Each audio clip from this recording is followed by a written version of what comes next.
अपने चैनल पर। और मैं तो ऑफलाइन क्लास झंझारपुर में चलाता हूँ सीटेट के लिए, और आप ऑनलाइन भी जुड़ करके आप अच्छे नंबर से सीटेट पास कर सकते हैं। दोस्तों, अगर आपके अंदर इच्छा शक्ति है, दृढ़ इच्छा है कि सीटेट पास करने का, तो आप निश्चित रूप से मेरे साथ जुड़ करके आप सीटेट पास कर सकते हैं। आप कितने बार अगर फेल हुए हैं, अगर आप नहीं पास कर रहे हैं या फिर आपको सीटेट से डर लगता है, तो आप मेरे साथ जुड़ करके बहुत अच्छी मार्क ला सकते हैं। 101 महीना के अंदर 100 प्लस 120 प्लस आप नंबर ला सकते हैं। ये डिपेंड करता है कि आप कितना मेहनत करते हैं। मैं आपको निश्चित करवाता हूं, सुनिश्चित करवाता हूं कि आप पेशेंस रखना होगा, आपको डरना नहीं होगा। डरिए मत सिलेबस से, पहले सिलेबस को जानिए, क्या पढ़ना है, कैसे पढ़ना है। मैं आपको सब बताऊंगा कि कितना चीज पढ़ना है, क्या चीज पढ़ना पड़ता है। ज्यादा कुछ नहीं पढ़ना होता है, अथाह सिलेबस नहीं है, सीमित सिलेबस है सीटेट का।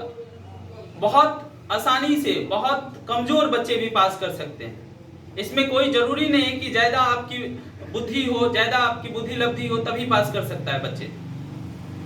आप में एक इच्छा शक्ति होनी चाहिए पास करने की, कोई भी एग्जाम पास करने के लिए। एक बात और, कोई भी एग्जाम पास करने के लिए पढ़ना पड़ता है, मेहनत करना पड़ता है। वैसे नहीं हो जाता है हंसुआ छुआ और बैन हुआ, ऐसे नहीं होता है, पढ़ना पड़ता है। तो हाँ, लेकिन आपको कठिनाइयां होगी, आपको पढ़ने में मजा नहीं आएगा शुरुआत में पढ़ने में।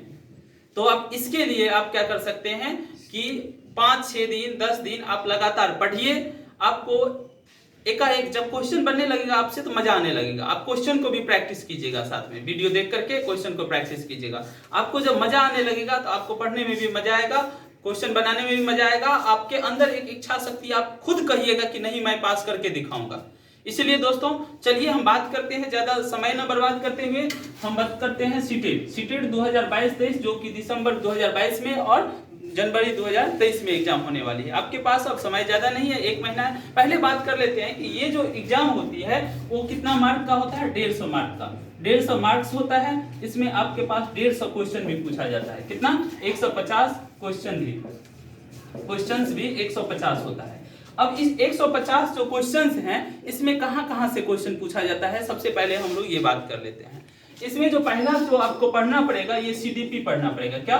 सीडीपी यानी चाइल्ड डेवलपमेंट एंड पेडागोजी, यानी चाइल्ड डेवलपमेंट एंड पेडागोजी, जो आपको 30 क्वेश्चन पूछा जाएगा। कितना क्वेश्चन पूछा जाएगा? 30 क्वेश्चन। और मार्क होगा, सब 1 मार्क का क्वेश्चन होता है, तो 30 मार्क्स भी इसके लिए आपको मिलेगा। इतना जान गए? इसमें नेगेटिव मार्किंग नहीं होता है। अगर आप गलत आंसर भी लगाते हैं तो आपको नंबर कटने वाला नहीं है। अगर गलत हो जाएगा तो नंबर मिलेगा नहीं, अगर सही है तो नंबर मिल जाएगा। इसलिए आप इसमें तुक्का भी लगा सकते हैं। ठीक है। दूसरा, सीडीपी के अलावे ईवीएस पूछा जाता है। क्या पूछा जाता है? EVS, environmental study. ये भी 30 क्वेश्चन पूछा जाता है इससे, और ये भी होता है 30 मार्क का। कितना मार्क का होता है? 30 मार्क। ठीक है।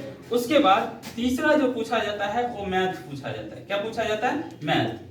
मैथ से सबको डर लगता है। ये भी 30 क्वेश्चन। देखिए, आप मैथ से बहुत सारे, खास करके जो फीमेल वर्ग के, ऐसा मैं नहीं, देखिए यही तो है, यही सब हमको पढ़ना है कि किसी के साथ भेदभाव नहीं करना चाहिए। ऐसा नहीं बोलना चाहिए कि फीमेल मैथ में कमजोर होती है, ऐसा नहीं। उसके पास ऐसा एनवायरनमेंट नहीं मिल पाता है जिससे वो, क्या आप देखे होंगे कि कहा जाता है गांव घर में कि आप लोग भी समझते होंगे, अगर महिला होंगे तो हमारा मैथ कमजोर है। ये कारण है कि ये भेदभाव नहीं करना है, यही चीज को सीखना है, पॉजिटिव थिंकिंग। आप सीटेट पास करने के लिए ज्यादा पढ़ना नहीं पड़ेगा, आपको पॉजिटिव थिंकिंग बनाना होगा। आप पढ़ते पढ़ते आपका थिंकिंग जो होगा वो पॉजिटिव हो जाएगा और आराम से आप पास कर सकते हैं। तो जिसको लगता है कि मेरा मैथ कमजोर है, वो आप मुझसे जुड़ करके आप मुझे मैसेज कीजिए कि मेरा मैथ कमजोर है। उसके लिए मैं स्पेशल वीडियोज बनाऊंगा और आपको मैथ लगेगा कि सबसे हल्का है। बहुत नहीं, कुछ जोड़ घटाव गुना भाग पूछा जाता है, 5 तक का मैथ पूछा जाता है, 5वीं क्लास तक का। ये कोई भारी मैथ थोड़े पूछा जाता है। तो आप मुझसे जुड़ के, अगर कोई किसी को होता है, डायरेक्ट मैसेज कीजिए, या तो मेरे नंबर पे मैसेज कीजिए या फिर यूट्यूब चैनल पे मैसेज कीजिए कि मुझे मैथ में प्रॉब्लम है। आपको पूरा हल मिलेगा, आपको जो भी प्रॉब्लम है उसको मैं सॉल्व करूंगा। तो देखिए, मैथ में से आप डरिए मत, ठीक है।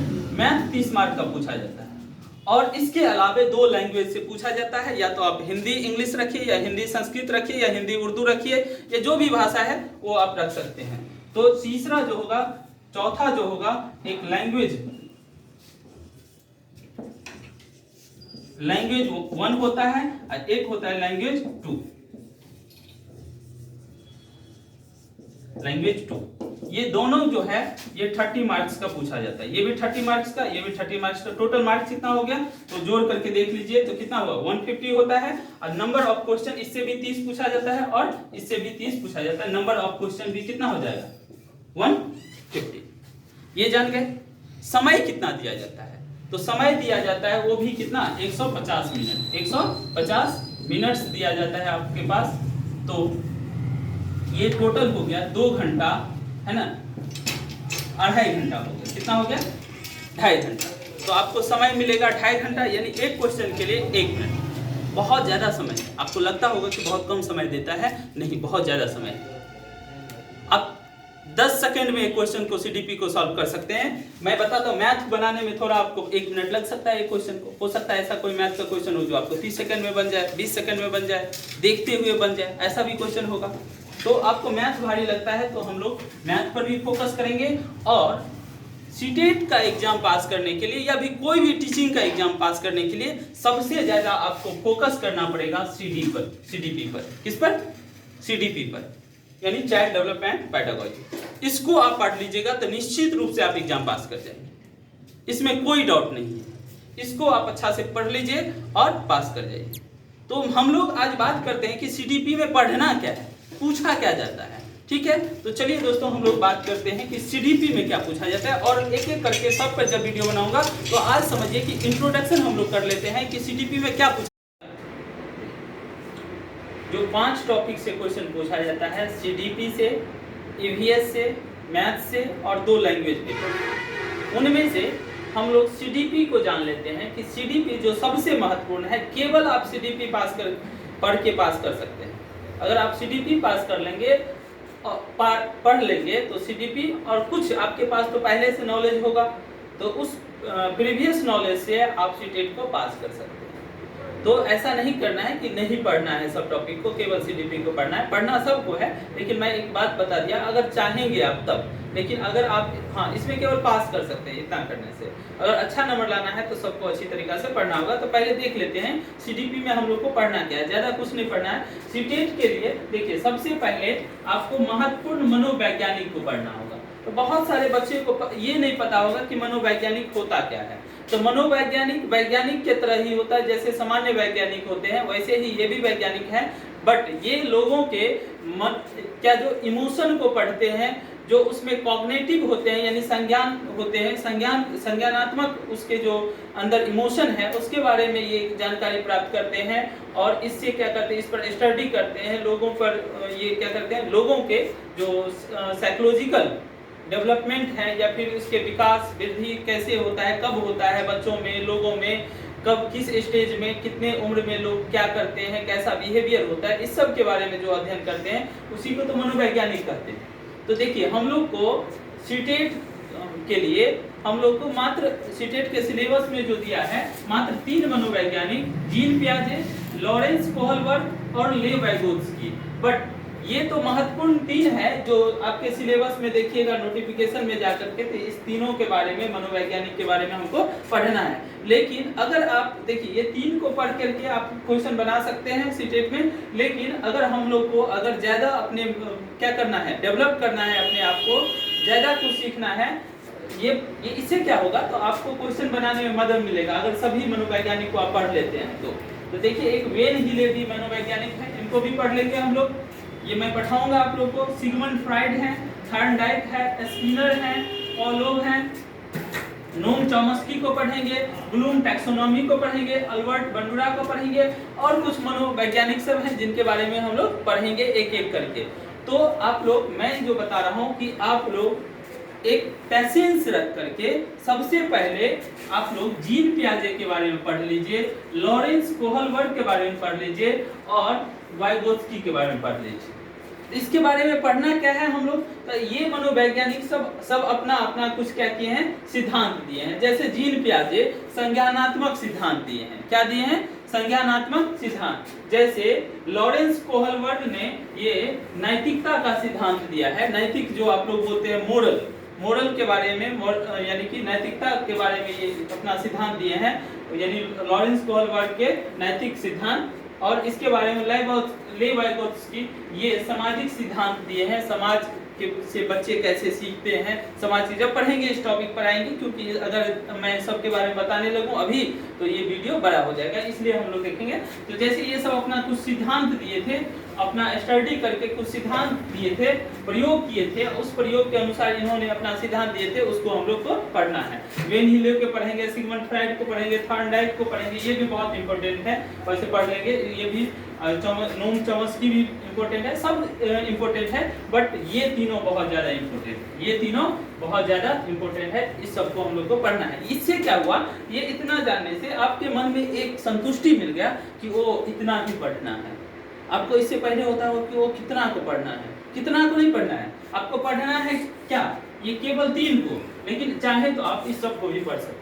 इसके अलावे आप जो इम्पोर्टेंट डॉक्यूमेंट्स को पढ़ सकते हैं, आप पढ़ सकते हैं, नहीं पढ़ना पड़ेगा। न्यू एजुकेशन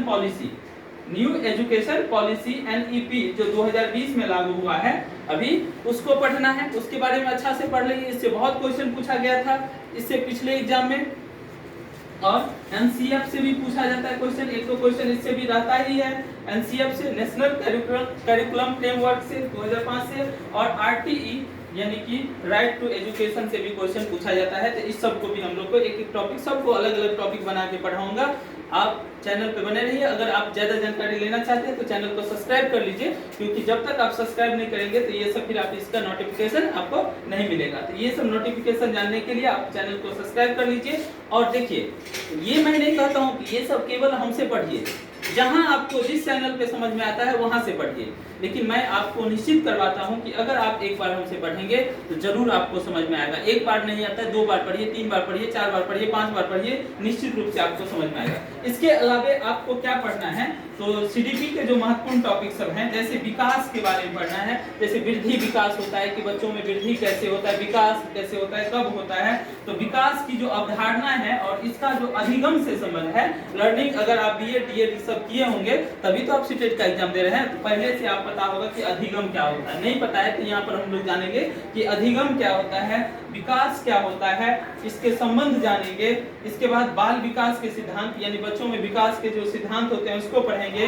आकलन और मूल्यांकन के बारे में पढ़ेंगे, जिसको आप अगर कोई स्कूल में पढ़ाते होंगे या फिर आप आकलन मूल्यांकन आप लोग जाने होंगे, अगर BA DLED पढ़े होंगे तो CCE या जो SBA होता है। इसके बाद हम लोग वंशानुक्रम और वातावरण पढ़ेंगे। बहुत सारे बच्चे भी ये सब तो हम लोग देखते हैं लेकिन समझ में नहीं आता। देखिए, आप एक पढ़ने की दृष्टि से पढ़िएगा, रटने की दृष्टि से पढ़िएगा तो नहीं समझ में आने वाला है।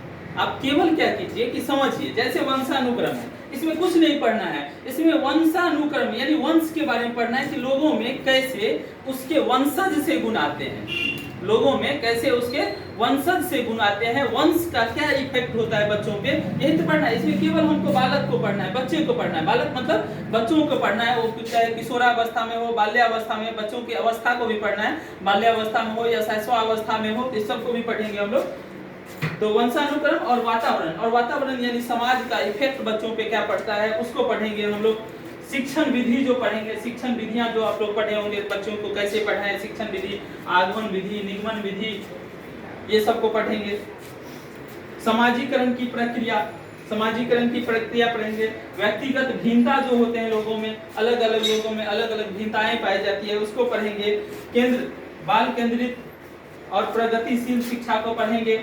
समावेशी शिक्षा को पढ़ेंगे, कैसे समावेशी शिक्षा लागू किया गया है, क्या होता है समावेशी शिक्षा जैसे मैं आप लोग पढ़े होंगे कि समावेशी शिक्षा में जैसे क्या होता है, पहले क्या होता था, अंधे बच्चों को अलग से पढ़ाया जाता था, अंधे बच्चों के लिए अलग से स्कूल होता था, जो फिजिकली डिसेबिलिटी से क्या गुजर रहा है बच्चे, उसके लिए क्या किया जाता, अलग अलग स्कूल होता था। लेकिन नहीं, अब सभी बच्चों को एक साथ, बधिर बच्चा हो, अंधा बच्चा हो या गूंगा बच्चा हो, सबको एक साथ एक क्लास में, जिससे क्या हो, उसको फील ना हो कि मैं फिजिकली हैंडीकैप हूँ, ठीक है, या फिजिकली असक्षम हो, इसीलिए सबको एक साथ रख के पढ़ाया जाता है, जिसको समावेशी शिक्षा कहते हैं हम लोग। एक साथ सबको बैठा करके पढ़ाया जाता है। इसको हम लोग पढ़ेंगे तो अच्छा से पढ़ेंगे, अलग अलग टॉपिक पढ़ेंगे तो उस समय देखेंगे। इसके बाद बुद्धि निर्माण के बारे में पढ़ेंगे, बहुआयामी बुद्धि क्या होता है ये पढ़ेंगे, भाषा एवं विचार के बारे में पढ़ेंगे, समाज निर्माण में लिंग तथा लिंग यानी आप लोग जानते ही होंगे कि सेक्स का यानी कि महिला पुरुष का क्या भूमिका होती है, इसके बारे में हम लोग पढ़ेंगे। तो ये सब रहा इंपॉर्टेंट टॉपिक। कुछ और टॉपिक है जिसको इससे छूट गया होगा, लेकिन कुछ ज्यादा, ये केवल इतना भी आप पढ़ लेंगे ना तो आप अच्छा से मार्क्स से पास कर सकते हैं। तो ज्यादा आप क्या करना है, स्ट्रेस नहीं लेना है माइंड पर, आराम से पढ़ना है, और लेकिन पढ़ना है कम से कम 2-3 घंटा रोज पढ़िए। 2-3 घंटा कोई ज्यादा नहीं हुआ, आप हंसते खेलते पढ़ सकते हैं। और मैं सब जितने भी टॉपिक लिखाया हूँ सबका अलग अलग मैं वीडियो बनाऊंगा। अगर जिसको मैथ में प्रॉब्लम हो, मैं पहले सीडीपी पढ़ाऊंगा, ठीक है। उसके बाद आप लोग और जो सब्जेक्ट हैं वो अलग अलग चैनल से, अलग अलग जगह से पढ़ते रहिए। अगर आपको कोई मैथ में प्रॉब्लम होता है तो उसके लिए मैं स्पेशल आप लोग को वीडियो बना दूंगा। आप कमेंट कर दीजिएगा या मैं नंबर दे दूंगा वीडियो में, तो उससे आप क्या कीजिएगा, तो कॉल करके आप जो भी कॉल भी कर सकते हैं, व्हाट्सएप भी कर सकते हैं, जो भी आप जैसे कर सकते हैं आप संपर्क कर सकते हैं। ठीक है, धन्यवाद, आज के लिए इतना ही।